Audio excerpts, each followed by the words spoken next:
આમાં કેટલી જીવાત છે, આખું માઇક્રોસ્કોપથી આખું જુઓ તો તમારું શરીર ગંધાતું જ હોય, ખાડા ટેકરાવાળું જ દેખાય, અત્યારે આમ સિમેટ્રિકલ દેખાય, આખું શરીર ખાડા ટેકરાવાળું છે, નરી જીવાત જ અંદર છે. એ જેમ જીવાતનો ભાર નથી રહેતો તેમ સૂક્ષ્મ શરીરના કજિયાનો રંચ માત્ર ભાર ન રહે, એમનો નિષ્ઠાવાન સેવકનું લક્ષણ કહેવાય. આપણે એવા થવાનું છે.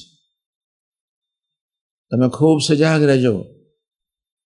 ભજન કરવા બેસીએ ને વિચારો ઉઠે તો ઉઠી નહીં જવાનું, ઊંચેથી અવાજ સ્વામિનારાયણ સ્વામિનારાયણ એ ભાવથી શરૂ કરીએ.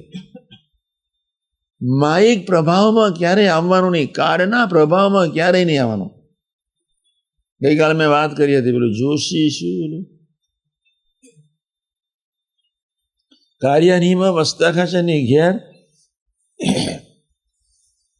એક જોશી આવીને બેઠા. જોશી બહુ ભાવ જમાડ્યા.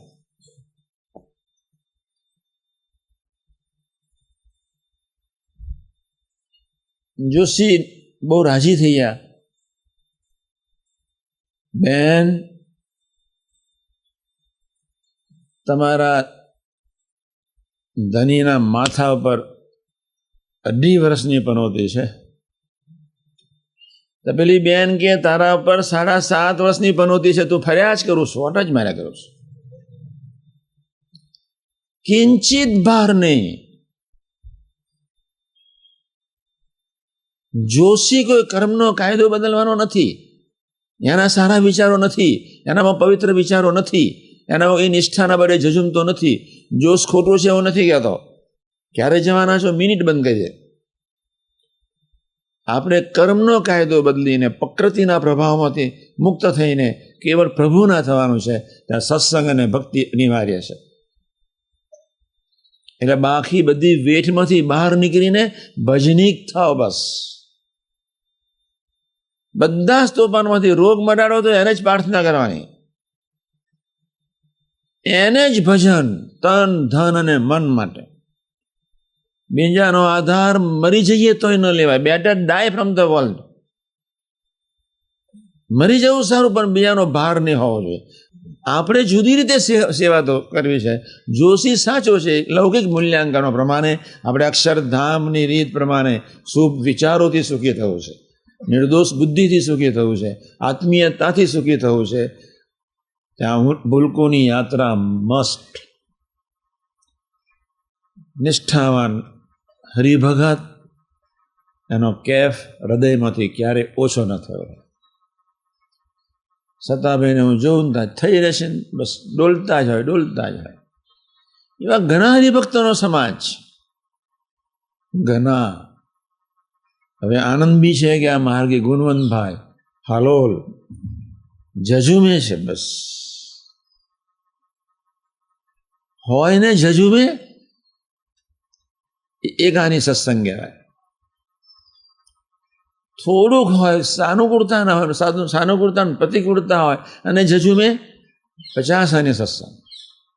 કશું જ ન હોય, મને ખોખલું હોય, વ્યવહારે ખોખલો હોય, અને ઉમંગ ન તોડે, એમનેમ 100% નિષ્ઠાવાન કહેવાય. ભગવાન બધું જ આપવા બંધાયેલા છીએ, તો શા માટે આપણે નિષ્ઠાના બળે જજુમે એમનેમ નિષ્ઠાવાન હરિભગત. આપણે બધા એ રીતે જીવી લેવાનું છે જ. ખુદા છપ્પર તોડ કે ભી રોટી દેને વાલા હી હૈ, અને ભગવાન સ્વામિનારાયણનું વરદાન છે.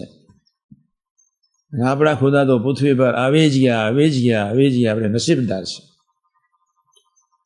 પરમહંસો બનાવ્યા, ગાદીઓ સ્થાપી, શિક્ષાપત્રી આપી, વતનાદ આપી, સંતો આપી દીધા, શુદ્ધ ચારિત્ર નિર્માણ, શુદ્ધ એકાંતિક ધર્મનું નિર્માણ, આત્યંતિક કલ્યાણનું નિર્માણ. કાલે કેટલી મોટી વાત કરી હતી અક્ષરપુરુષ સ્વામીજી સભામાં.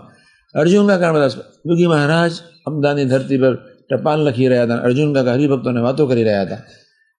અર્જુન કાકાએ બોલ્યા કે આ સંતને વિશે સદભાવ, આ સંતને વિશે નિષ્ઠા, કાર્યની સાથ પ્રમાણે એનું આત્યંતિક કલ્યાણ. યોગી મહારાજ આમ આંખમાંથી ચશ્મા ઉતારી નીચે પેડ મૂકીને અર્જુન કાકાને કહે કે હરિભક્તના દર્શને આત્યંતિક કલ્યાણ. ભેજો બંધ થઈ જાય. તમે હજુ વિચારજો શાંતિથી ઘેર જઈને, અને 1 વર્ષ પછી વિચારીશું તો વાંધો નહીં આવે. થોડો હરિભગતનો મહિમા સમજો. આ પરાવાની છે, આ સાધુ હરિપ્રસાદ નિવાની નથી. એ પછી સમજાશે. આપણે આટલું તો સમજીએ. હવે શબ્દ છે આત્મીયતા. 5 મિનિટ બાકી છે. આપણે અહીંથી જલ્દી ખીચડી ખાવા જવાનું છે. તાજમહાલ હોટલમાં બેઠા એવી રીતે ખીચડી નહીં ખાતા. 1 વાગે એક્ઝર આવી જજો, અંદર દાખલ નહીં થવા દો. એનું નામ સિન્સિયરિટી. બગીચામાં ફરતા ફરતા ટેલતા નહીં આવવાનું. સમય એટલે સમય. સાધુ હરિપ્રસાદ મોડા આવે એટલે સમજી લેવાનું કે આના શરીર માટે મોડો ન આવે, એ ખાનગી કરતો હશે. હું કોઈ દિવસ મોડો ન હોઉં. હું તમારા કરતાં 10 મિનિટ વહેલો આવ્યો હોઉં. મારી ખાનગીઓ ચાલતી હોય તો જ મોડો આવું. રૂમમાં બેઠો હતો ને 1-2 જણ આવી ગયા એટલે પછી એનું કામ પતાવી દીધું. રૂમમાં જ આવ્યા એટલે હું 2 મિનિટ મોડો પડ્યો. હજુ સામાન્ય સિન્સિયરિટીનું ભાન નથી,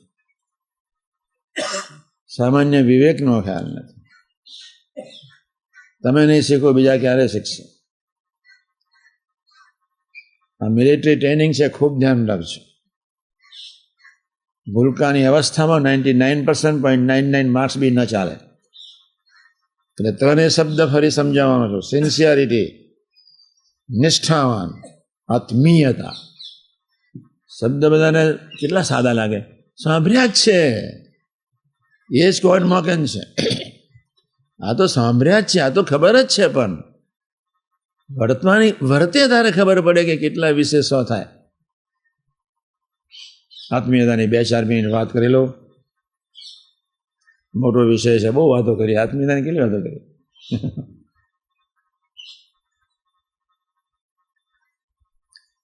તમે વાંક વગર કોઈની સાથે અથડાઈ ગયા, વાંક વગર, અને કોઈ તમારી ધોલાઈ કરી, અને એ પ્રસંગને તમે બીજાની પાસે ન જવા દો અને ભજન જ કરો, એનું નામ આત્મીયતા કહેવાય. ખૂબ સજાગ રહેજો. એનું નામ સંબંધનો સ્વીકાર કર્યો કહેવાય. બીજાના દોષ ભૂલ ક્યારેય નજરમાં જ ના આવે અને સંબંધ જોઈને સેવાનો ઉમંગ એક ધારો ચડતો જાય, એનું નામ આત્મીયતા કહેવાય. પોતાના પેટ પર પાટું મારીને હરિભક્તોને જમાડવા, એનું નામ આત્મીયતા કહેવાય. પોતે ભૂખે રહીને બીજાને જમાડે, એવા એક હરિભક્તોનો સમાજ બી તૈયાર થઈ રહ્યો છે. એટલે આનંદ બી ખૂબ છે. આપણે આનંદ પ્રકારના સાધા તોડવા છે. એમાં 3 સાધા તો મોટા છે. વિત્તેશના, પુત્રેશના, લોકેશના.